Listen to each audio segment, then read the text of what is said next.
وبرکاتہ۔ یہ سانحِ آلام اور آزمائش کی زرخیز زمینوں سے جذبے اور ہمت کی نمونے ہمیشہ وہ انقلاب اگائے ہیں کہ جن کے مہربان سائے تلے صدیوں کا بے کس انسان چین کی سانسیں لیتا رہا، مگر صدر اعلی وقار تقسیم ہندوستان کے نتیجے میں آزاد ہونے والی اس نومولود ریاست کی طرف نظر تو دوڑائیے جسے ورثے میں 60 لاکھ بے امان لاشوں کی تدفین کا فریضہ خود سے 6 گنا بھاری غنیم دشمن سکوت کشمیر جیسا تاریخ اور گہرا زخم جگر اور ٹوٹی معیشت کو چلانے کا ہدف دیا گیا ہو۔ کون جانتا تھا کہ وہی نومولود ریاست پاکستان دنیا کی 8ویں اور عالم اسلام کی پہلی ایٹمی قوت بن کر اقوام عالم میں اپنا پرچم سر بلند کرے گی۔ کون جانتا تھا کہ وہی نومولود ریاست پاکستان ڈاکٹر عبدالقدیر، عرفہ کریم اور عبدالستار ایدھی جیسے روشن دماغوں کو جنم دے گی جو اس قوم کی اداس نسلوں کو نیا جوش اور بلبلہ بخشیں گے۔ کون جانتا تھا کہ 6 ستمبر 1965 کو اس کا 6 گنا بھاری غنیم دشمن منہ کی کھا کر اپنا زخم جگر چاٹتا رہ جائے گا کہ جنہوں نے لاہور کے جمخانہ کلب میں شراب پینے کا ارادہ کیا ہوا تھا مگر ان کو دہلی کی سڑکوں پر آوازاری کے علاوہ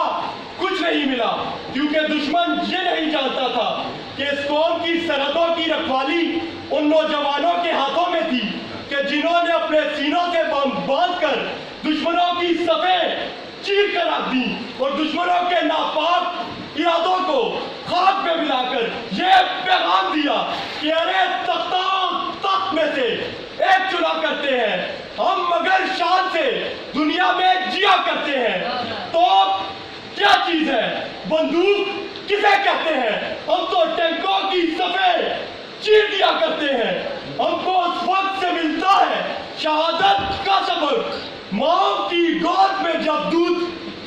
پیا کرتے ہیں۔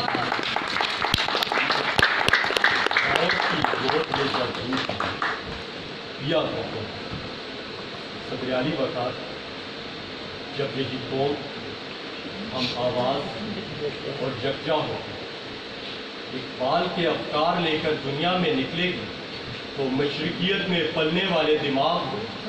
پناہیں ڈھونڈیں گے، اور جب فیض کا جذبہ ان اہل صفا اور مردود حرم دلوں میں ملزم ہوگا تو اس سیلاب کے آگے سرمایہ دارانہ نظام کے بتکدے تنکوں کی طرح بہہ جائیں گے، اور جب ڈاکٹر عبدالقدیر کی ذہانت اس قوم کے ذہنوں میں سرایت کر جائے گی تو اقوام عالم